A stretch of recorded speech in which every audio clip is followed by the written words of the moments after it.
Jeff is an assistant professor of neurology, medicine, and pharmacology at Northwestern University.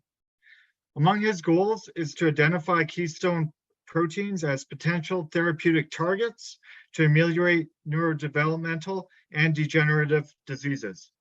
He has published a number of impactful articles in proteomics over the years, and we are very pleased to have Dr. Savas speak today on some of this work in his talk entitled The Role of Long-Lived Proteins in Health and Neurodegeneration. Thanks, Andrew and Cambridge Isotopes, for the opportunity to present my data. Can you all see my screen? Yes. Perfect. So this is a picture of the oldest structure or building on Earth. It's called the Cairn of Bernays. It's in northern France. It's about 7,000 years old. And today I'm going to tell you about some of the oldest protein structures in the mammalian body. In biological systems, proteins are constantly replenished through the process of synthesis and degradation. The vast majority of proteins are rapidly turned over on timeframes of hours to days. However, a small rare panel of proteins can persist for months to years.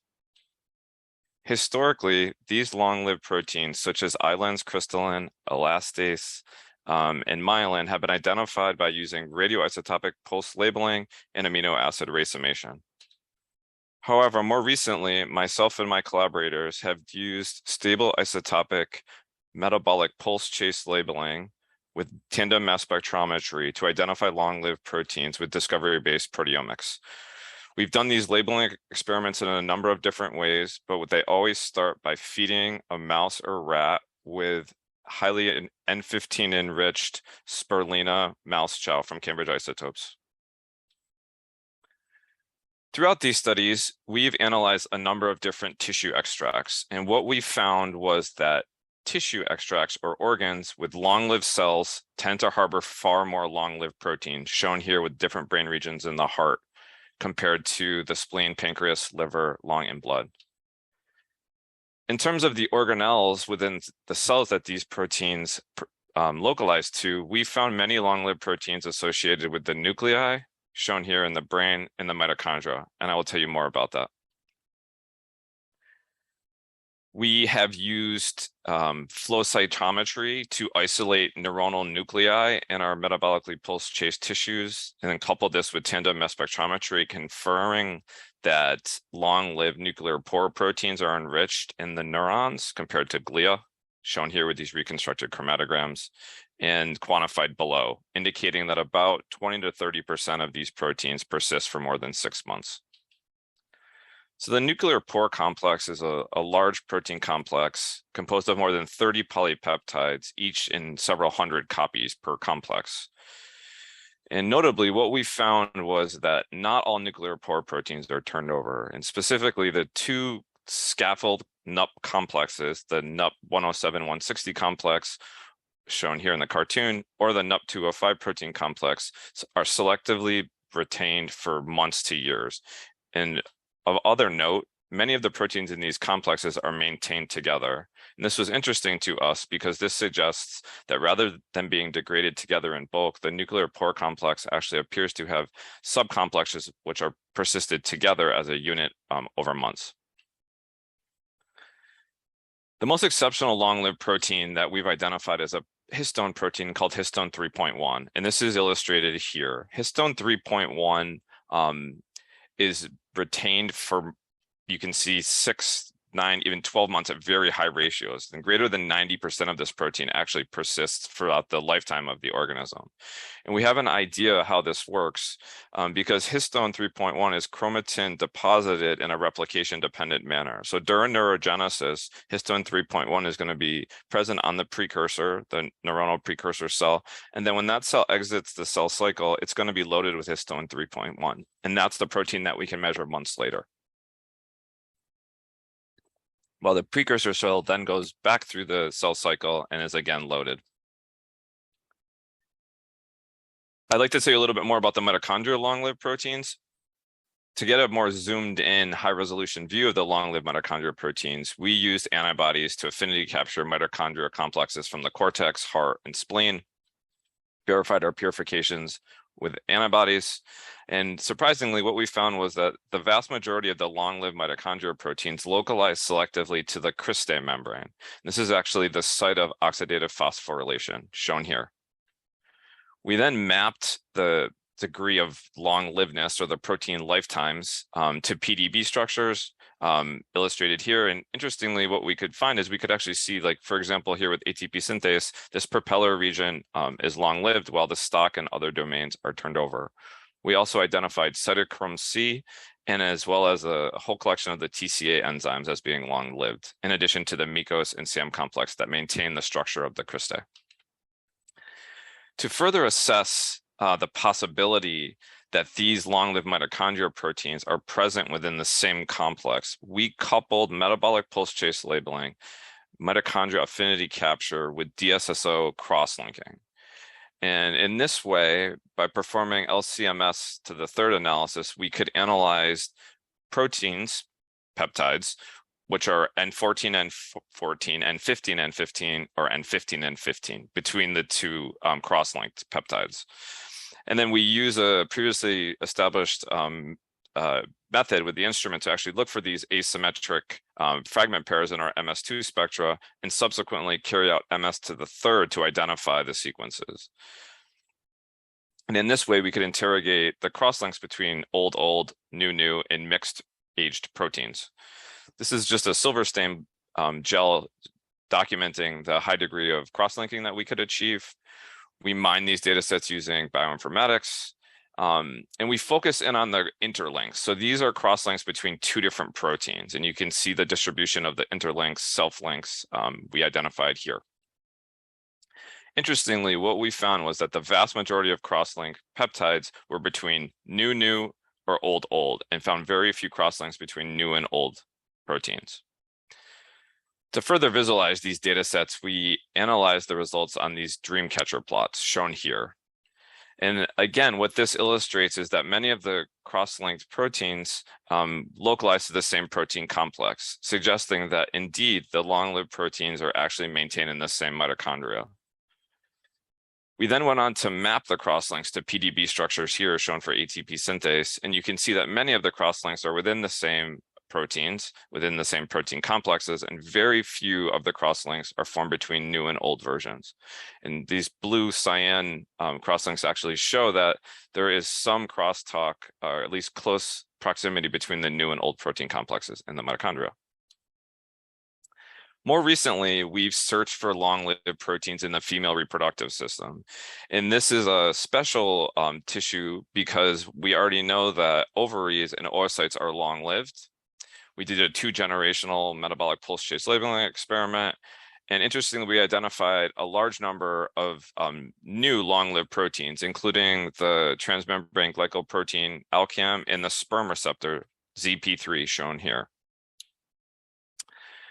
This is a cartoon of what the ovary looks like. And to visualize the long-lived proteins, we collaborated with a multi-isotopic mass spectrometry imaging laboratory to actually visualize the newly synthesized and old proteins.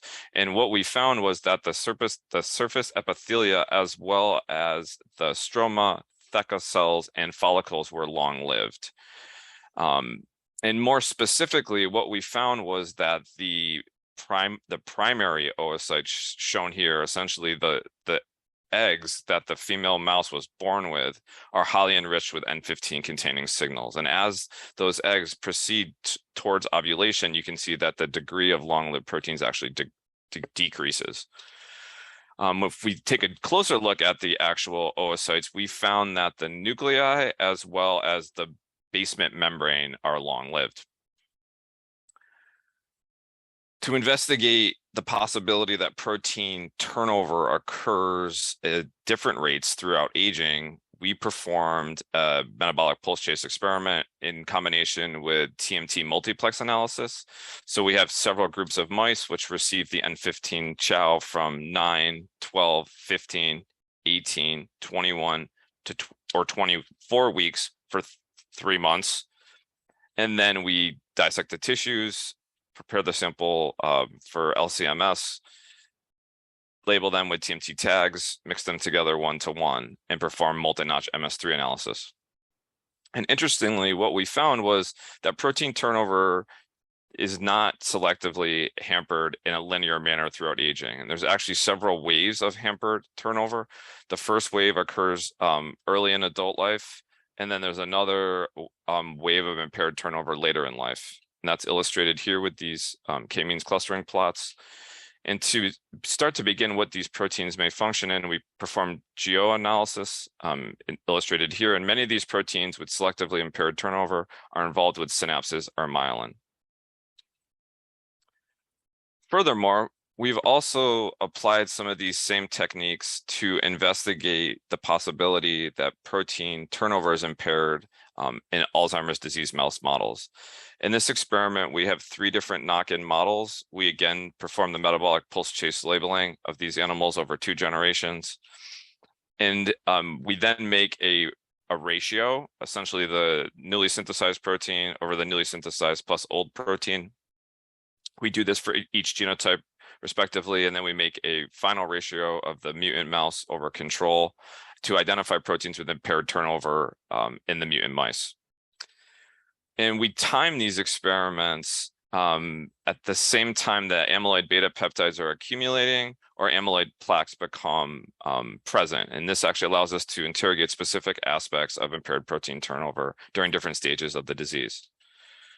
Overall, on the bulk level, we did not find a significant impairment in protein turnover at any of these mouse lines or tissue types. But when we made ratios, as I showed you, of potential protein turnover between the mutant mice and the controls, and then performed bioinformatic analysis on the proteins with impaired turnover, as shown here, what we were excited to find was that nearly all the proteins with selectively impaired turnover are involved with the axon terminal, which is the site of synaptic vesicle cycling and neurotransmitter release on the information sending side of the neuron. And we went on to confirm this observation by again performing multi-isotopic mass spectrometry based imaging, shown here in combination with immunohistochemical analysis. So the warm colors here are actually regions within the hippocampus that have more old protein, in, for example, in the nucleus, as shown in both the control and experiment. But in the mutant mouse, there's a large number of these light blue puncta. We could actually co-localize this N15 signal with an antibody that marks the presynaptic terminal, and as illustrated here. We've gone on to perform functional experiments and other biochemical experiments, but there's no time to talk about that today. So the takeaway messages from my talk. So first, long-lived proteins can be identified and visualized in mouse and rat tissues using stable isotopic pulse chase labeling with N15 enriched spirulina mouse chow. By coupling this strategy to genetic rodent models and or environmental perturbations, this allows us to investigate the consequence of impaired protein turnover in a wide range of different experimental paradigms. And as I told you, different tissue types and aging is all readily accessible. This takes you to simply manipulate the animal. Finally, I showed you that stable isotopic pulse chase labeling can be coupled to chemical cross-linking to investigate the proximity of new and old proteins, and also multiplex analysis to obtain quantitative measures of the same peptides across the different collection of samples and conditions.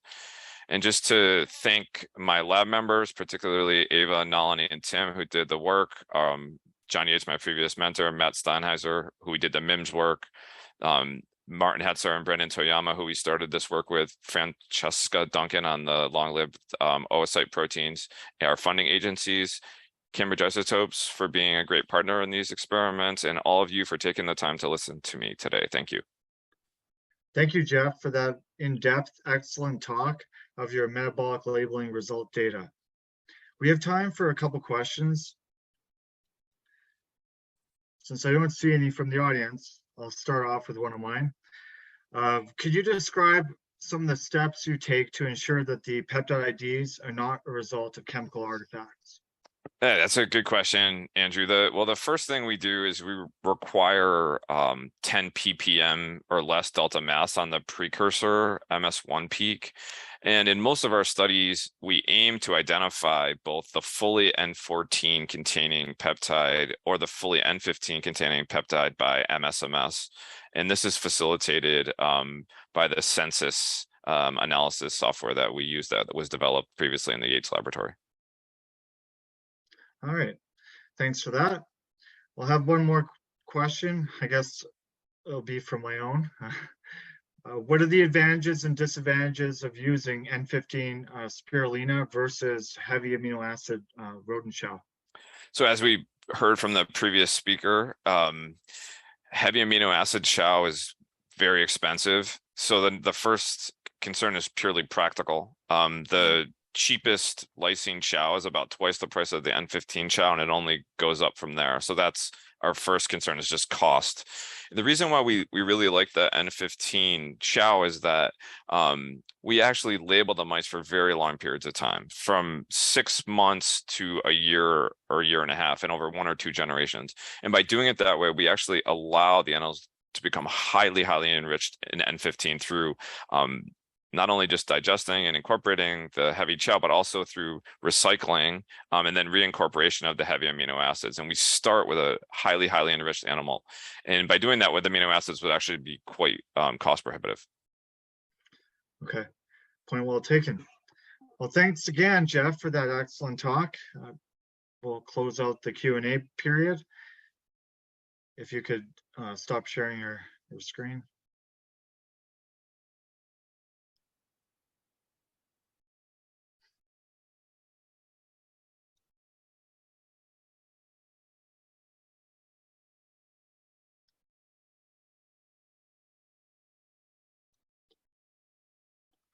So that brings us to the conclusion of our Isotope Day MS portion webinar. I'd like to thank once again all speakers today for their excellent talks, and everyone in attendance for attending and your attention. Circling back to the goals for today's event, this webinar should have provided you with a good platform to learn from prominent scientists across various disciplines in the MS field on how they approach different application problems with the aid of stable isotope labeled standards or mixers. I hope that you learned something new, strengthen your understanding of CIL's labeled products, and stayed engaged. So what to expect next? Following this webinar, at close, you will be prompted to complete a short general survey. I would greatly appreciate it if you could fill out these 3 multiple choice questions. It shouldn't take longer than half a minute. There'll be a follow-up email with links to today's talks for those speakers to grant you that permission, and other relevant information. For questions, product requests, or other, please feel free to email at any time or visit the CIL website at isotope.com. As a quick reminder, our NMR-focused CIL Isotope Day is coming up on October 4th. It'll be constructed in a similar manner as today. There'll be 7 speakers, 15 minutes per, with a Q&A directly following, with the 10 a.m. start time.